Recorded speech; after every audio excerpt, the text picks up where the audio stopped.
छत्रपती शिवाजी महाराज की जय भवानी। आजच्या कुडाळमधल्या महायुतीच्या सभेला उपस्थित उद्योग मंत्री उदय सामंतजी, या जिल्ह्याचे पालकमंत्री नितेश राणेजी, आमदार लोकप्रिय आमदार कार्यसम्राट आमदार निलेश राणेजी,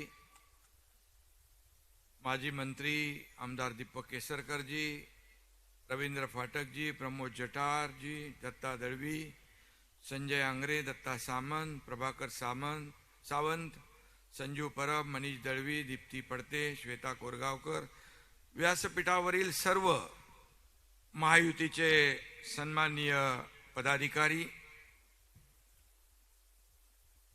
मी आपल्याला सगळ्यांना मनापासून या ठिकाणी धन्यवाद देतो।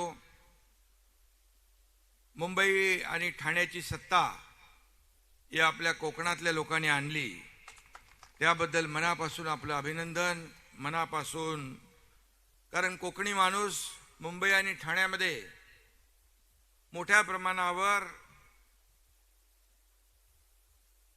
एक निर्णय क्षमता असलेला डिसाइडिंग फॅक्टर म्हणून या निवडणुकांमध्ये त्यांनी काम केलं आणि म्हणूनच मुंबई महायुतीने जिंकली, ठाणे जिंकलं आणि आज संपूर्ण महाराष्ट्रामध्ये अनेक महापालिकांमध्ये महायुतीला विजय मिळाला। नगरपालिकेच्या निवडणुकांमध्ये देखील हा चमत्कार झाला। नगर परिषदेच्या निवडणुकांमध्ये देखील आपल्याला महायुतीला विजय मिळाला आणि म्हणून जिल्हा परिषदेवर देखील महायुतीचा भगवा आपल्याला फडकवायचा आहे आणि त्यासाठी मी आपल्याला विनंती करायला आलेलो आहे। खरं म्हणजे 3-4 दिवसापूर्वीच राज्यामध्ये अतिशय दुःखद आणि दुर्दैवी घटना घडली। आमचे सहकारी दिवंगत अजितदादांचं दुःखद निधन झालं।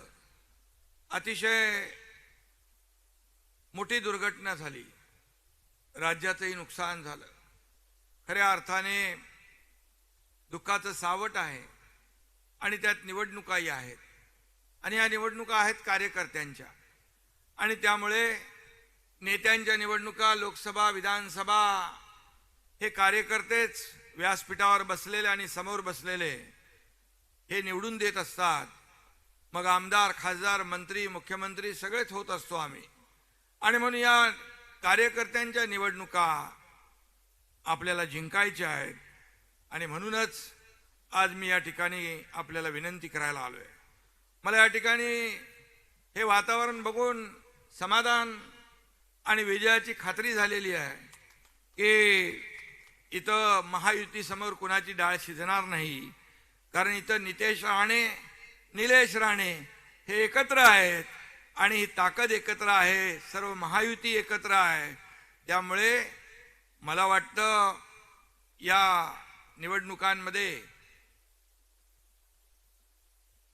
आधीच 25 लोक निवडून आलेत ना, आधीच 25 म्हणजे इतिहास घडला आहे की जिल्हा परिषदेचे 7 का 8 लोक आणि 18 पंचायत समितीचे असे 25 लोक निवडणूक आधीच त्यांची बिनविरोध झालेली आहे।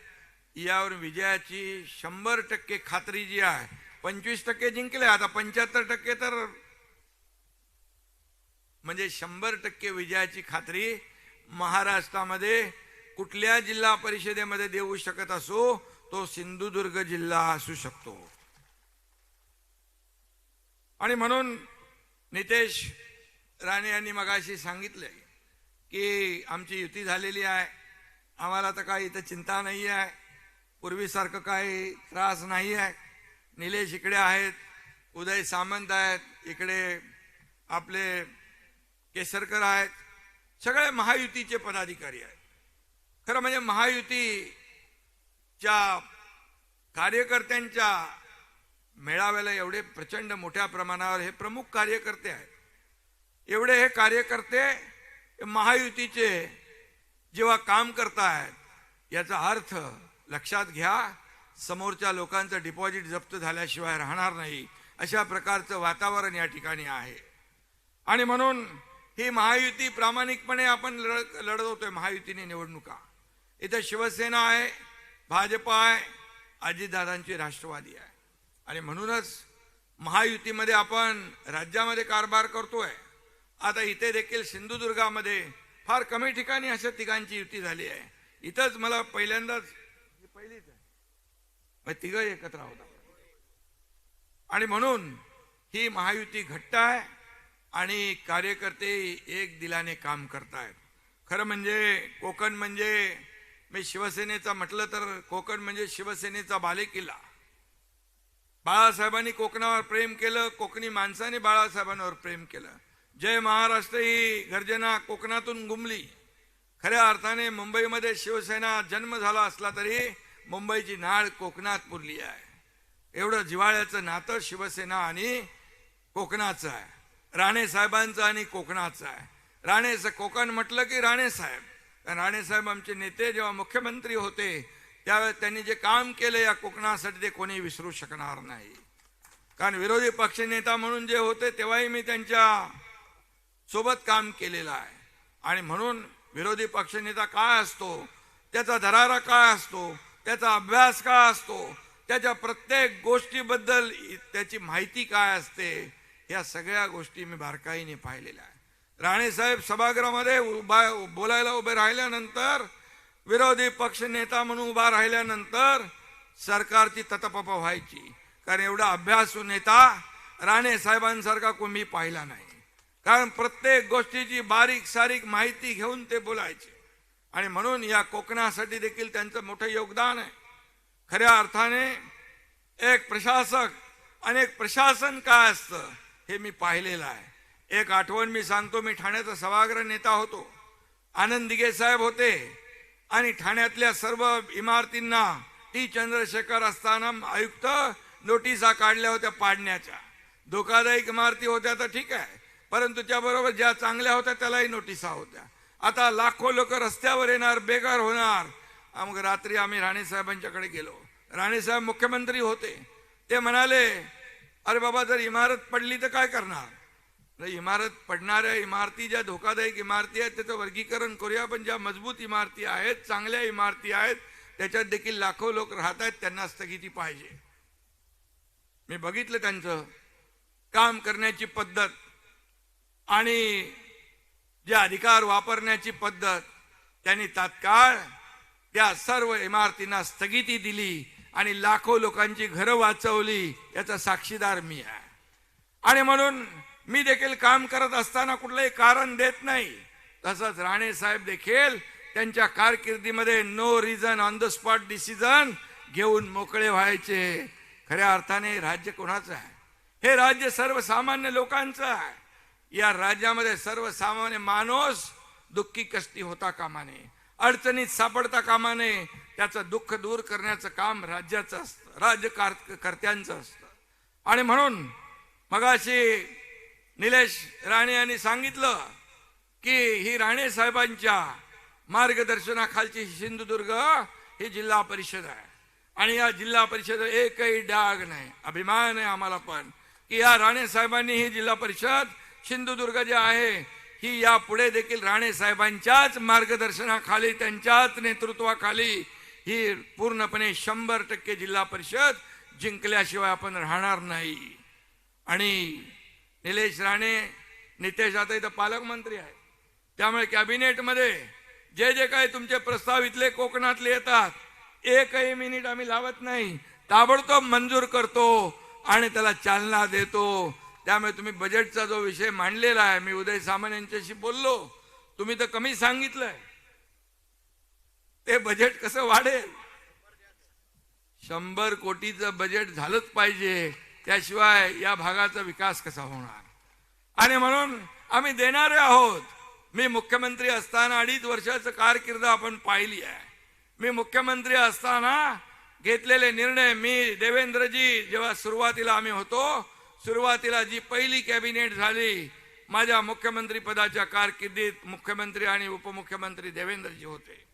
पहिला निर्णय आम्ही सर्वसामान्य लोकांच्या हिताचा पाण्याचा घेतला, सर्वसामान्यांच्या शेतकऱ्यांचा घेतला, सर्वसामान्य माणसाचा हिताचा निर्णय आम्ही घेतला, याचा देखील अभिमान आहे. अनेक प्रकल्प आपण पुढे घेऊन गेलो. अगोदरच्या सरकारने ज्या स्थगिती दिली होती ते स्थगिती सरकार होतं. आपलं प्रगती सरकार आहे, आपलं गतिशील सरकार आहे. सगळ्याला स्टे होता, ह्याला स्टे त्याला स्टे, अमकं बंद तमकं बंद, सगळं बंद. देवळही बंद, दुकानही बंद, सण उत्सव पण बंद. पण एकनाथ शिंदे मुख्यमंत्री झाल्यानंतर मला आठवत आहे की आम्ही सगळे स्थगिती हटवून टाकली, सगळे स्टे हटवून टाकले, सगळे स्पीड ब्रेकर काढून फेकून दिले आणि लोकहिताचे निर्णय घ्यायला सुरुवात केली. आणि त्यामध्ये अनेक प्रकल्पांना आम्ही चालना दिली. सिंचनाच्या प्रकल्पांना चालना दिली, रस्त्यांचे प्रकल्प असतील, या ठिकाणी मुख्यमंत्री माझी लाडकी बहीण योजना असेल, लेक लाडकी लखपती योजना असेल, 50% एसटी मध्ये सवलत देण्याचा निर्णय असेल, मुलींचं उच्च शिक्षण मोफत देण्याचा निर्णय असेल. मी आपल्याला सांगू इच्छितो, मी मुख्यमंत्री असताना रात्री 12:30 वाजता टीव्हीवर एक बातमी बघितली. एका मुलीने आत्महत्या केली. इंजिनिअरिंगचं शिक्षण घेत होती, 50% पालक फी भरत होते, 50% सरकार भरत होतं.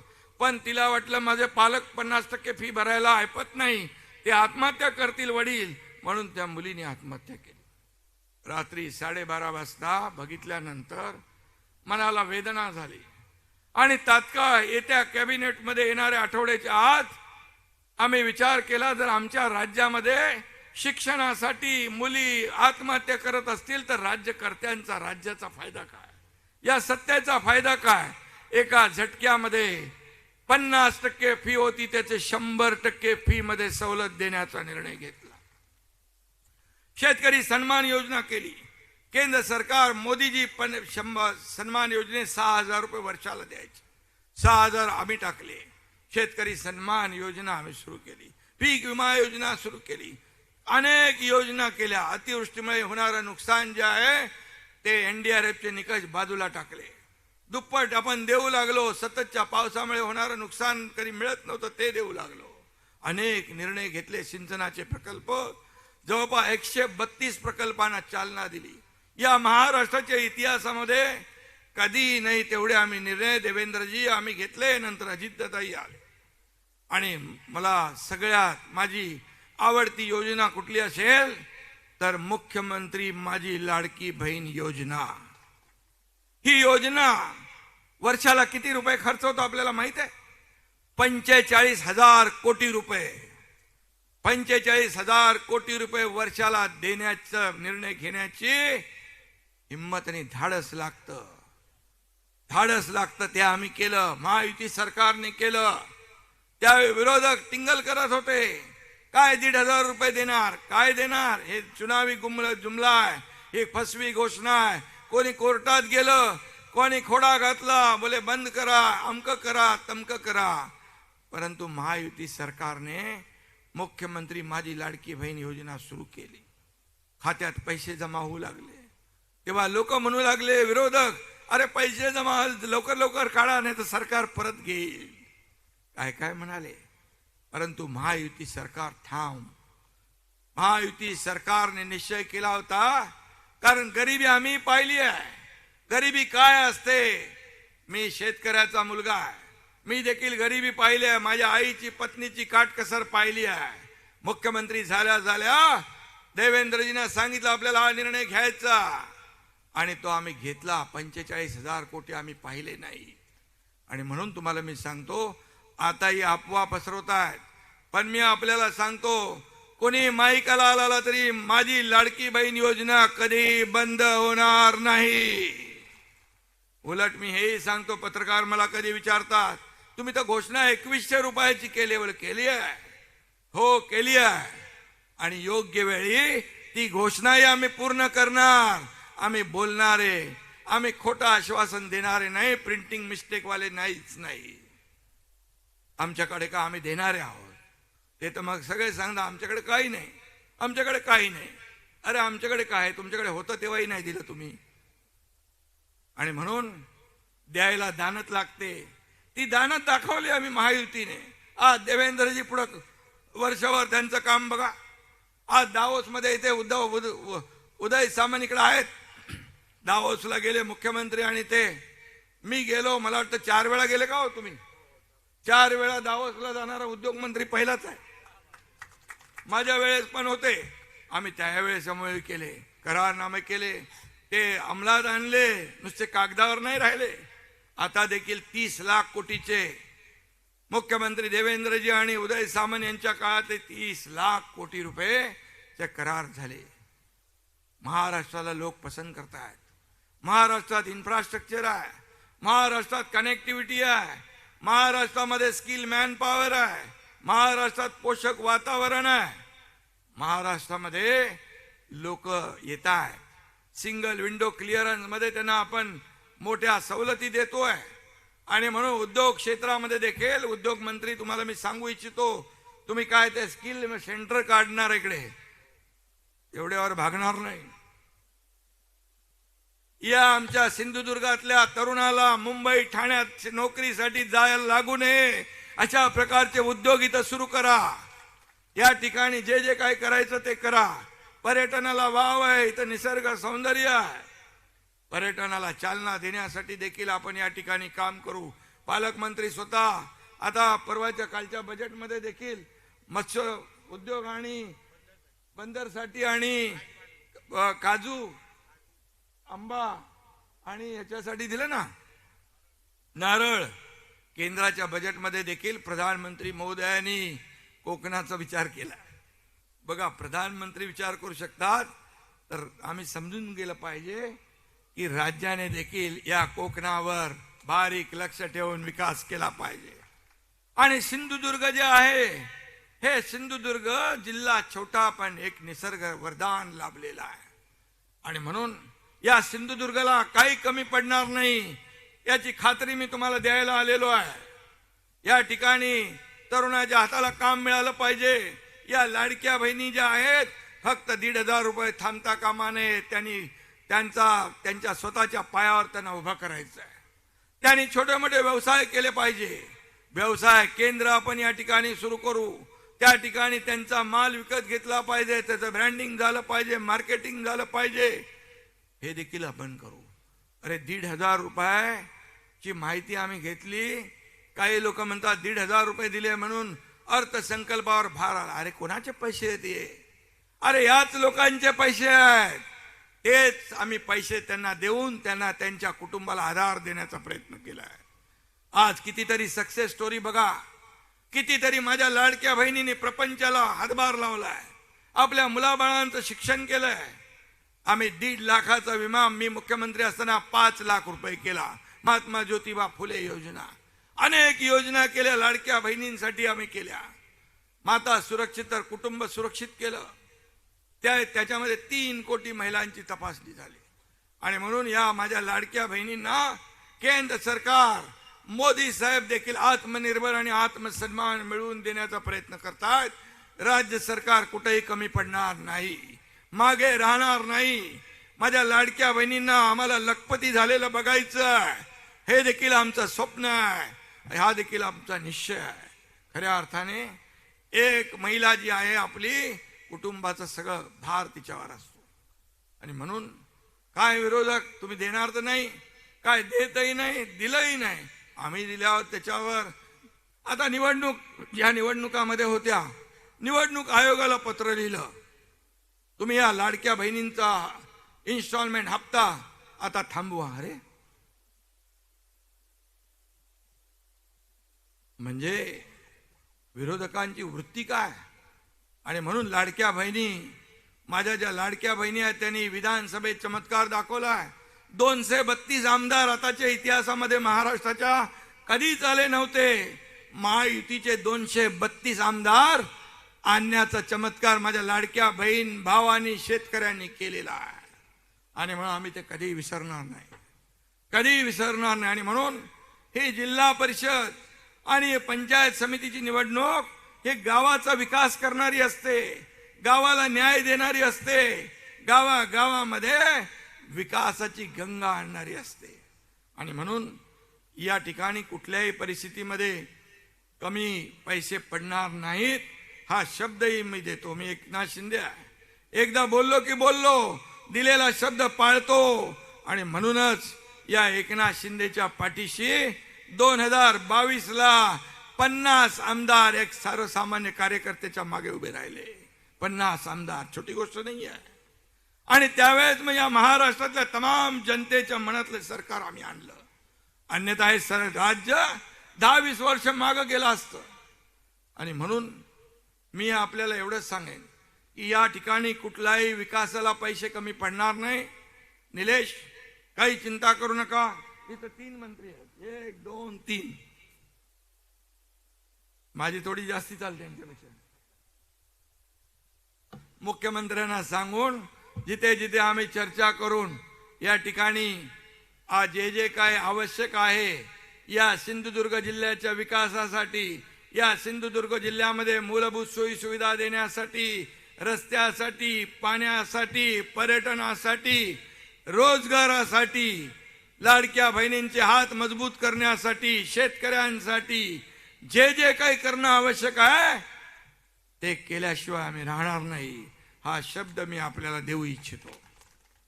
फक्त तुम्ही येणाऱ्या 7 तारखेला, जसं नितेशने मगाशी सांगितलं, पालकमंत्री महोदयांनी, शिवसेना, भाजप आणि राष्ट्रवादी आपली महायुती आहे। जे अधिकृत उमेदवार आहेत त्या अधिकृत उमेदवारांच्याच मागे उभं राहायचं। जे बंडखोर आहेत किंवा आणखी कोणी आहेत, मी तुमचाच आहे, मला ह्यांनीच उभा केलाय, बिलकुल साफ झूट। आणि म्हणून मी नितेशना पण फोन केला होता आणि ताबडतोब त्यांनी मला सांगितलं कुठल्याही परिस्थितीमध्ये शिवसेनेचे अधिकृत उमेदवार जे आहेत तेच निवडून येतील, त्यांनाच आम्ही निवडून आणू, दुसरा कोणी येणार नाही। मला समाधान वाटलं। आणि आज केसरकरांनी त्याचा उल्लेखही केला की ही महायुती जर आपण मनापासून जेव्हा एकत्र येऊन करतो तेव्हा एकत्र येऊन या सर्व उमेदवारांना निवडून आणण्याची जबाबदारी देखील आपण घेतो। आणि म्हणून मी आपल्याला एवढंच सांगेन की या कुठल्याही परिस्थितीमध्ये येत्या 7 तारखेला, आणि नितेश राणे म्हणाले बरोबर आहे, निलेश राणे यांनी सांगितलं, निलेशनी एका मगाची उदय सामंत म्हणाले की सभा, एवढी तमाम मोठी सभा तात्काळ 24 तासामध्ये आपण एवढ्या मोठ्या संख्येने उपस्थित झालात, तुम्हाला मनापासून मी धन्यवाद देतो आणि आमदार निलेश राणे यांचं अभिनंदन करतो। कार्यकर्ता कसा असावा, आमदार कसा असावा, तर निलेश राणेचं नाव घ्यावं लागेल। आणि ही सिंधुदुर्ग जिल्हा परिषद महाराष्ट्रामध्ये एक आदर्श जिल्हा परिषद कशी होईल, राणे साहेबांच्या नेतृत्वाखाली, मार्गदर्शनाखाली याची वाटचाल जी आहे ही वाटचाल निष्कलंक राहील। या जिल्हा परिषदेला पैसे कमी पडणार नाही, निधी कमी पडणार नाही, हे वचन हा एकनाथ शिंदे आपल्याला देतोय। आणि म्हणून माझी आपल्याला एवढीच विनंती आहे की येत्या 7 तारखेला जे शिवसेनेचे अधिकृत उमेदवार आहेत, भारतीय जनता पक्षाचे अधिकृत उमेदवार आहेत, राष्ट्रवादी अजितदादांचे अधिकृत उमेदवार आहेत, त्यांनाच आपल्याला निवडून द्यायचं आहे। आणि म्हणून जिथं धनुष्यबाण असेल धनुष्यबाण, जिथं कमळ आहे कमळ, जिथे घड्याळ आहे घड्याळ पण आहे ना, तिथे ती निशाणी आपण लक्षात ठेवा। आणि त्यामध्ये जसं नितेश राणे म्हणाले की अधिकृत उमेदवार हा आपण लक्षात ठेवा, कारण शेवटी वाकडा तिकडा माणूस येऊन फायदा काय। ज्या जिथे राज्यामध्ये केंद्रामध्ये महायुतीचं सरकार आहे आणि या ठिकाणी विकासाला देखील आपल्याला महायुतीचंच सरकार आणावं लागेल, आणि तर आपल्या खऱ्या अर्थाने या भागाचा विकास होईल, विकासाची गंगा येईल। या ठिकाणी ही निवडणूक जी आहे फक्त कोणाला तरी मतदान करण्यापुरती नाही, तर सिंधुदुर्गाचा भविष्याचा फैसला करणारी ही निवडणूक आहे, उद्याच्या आपल्या मुलाबाळांचा भविष्याचा फैसला करणारी निवडणूक आहे। आणि म्हणून मी सांगतो, महायुतीला मत म्हणजे विकासाला मत, महायुतीला मत म्हणजे केलेल्या कामाला मत, एवढीच आपल्याला विनंती करतो। 7 तारखेला 100% रिझल्ट आपल्याकडून मिळेल अशी खात्री बाळगतो। धन्यवाद।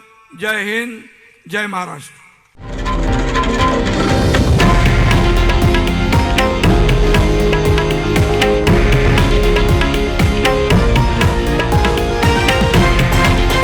हे आहे देशातील नंबर 1 न्यूज नेटवर्क आणि आपण पाहत आहात TV9 मराठी, एकमेव.